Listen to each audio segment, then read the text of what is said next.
সেদিন আমরা চলে গিয়েছিলাম অসাধারণ একটি বইয়ের দোকানে। সল্টলেক সেক্টর 3-তে অবস্থিত এত বড় বইয়ের দোকান আমি অন্তত এর আগে আর কখনো দেখিনি। দোকানের নামেই কিন্তু লুকিয়ে আছে গল্পের হাতছানি।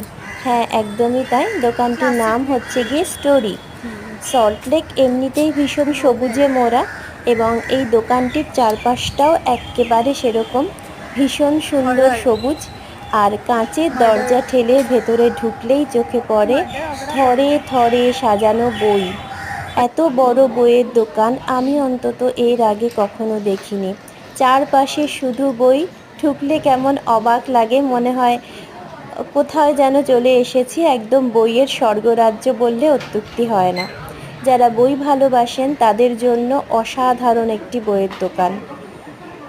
চারপাশে বই, হাতে নিয়ে দেখুন, পড়ুন, বসে বসে পড়ারও ব্যবস্থা রয়েছে এবং সেখানে কেউ আপনাকে বিরক্ত করবে না। আপনার যতক্ষণ ইচ্ছে আপনি বসে বইটি পড়তে পারেন, তারপরে সংগ্রহ করুন বা না করলেও কোনো অসুবিধে নেই। অনেক রকম বই চারপাশে।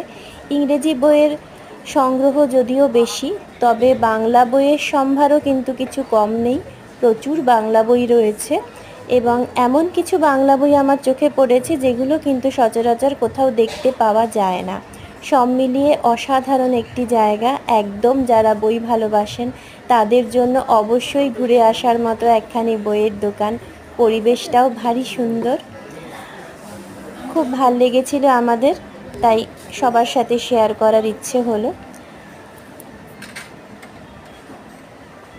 ভীষণ সুন্দর জায়গাটা। 2-3টে তলা রয়েছে, ছোট ছোট কাঠের সিঁড়ি দিয়ে, ভারী সুন্দর। পুরো পরিবেশটাই জায়গাটার এত সুন্দর, না গেলে ঠিক বিশ্বাস হবে না। তো আমি অবশ্য করেই কয়েকটি বই সংগ্রহ করেছি। আর বাইরেটাও ভীষণ সুন্দর। আমি বললামই প্রথমে, একেবারে সবুজে মোড়া এবং বাইরেও বসার জায়গা রয়েছে। সেখানেও আপনি আপনার নতুন কেনা বই হাতে নিয়ে বসে কয়েক পাতা উল্টে পড়তেই পারেন, কারণ পরিবেশটা তো ভারী সুন্দর, চারপাশটা ভীষণ সবুজ। সব মিলিয়ে এই হলো স্টোরির গল্প। ভীষণ ভালো লেগেছে।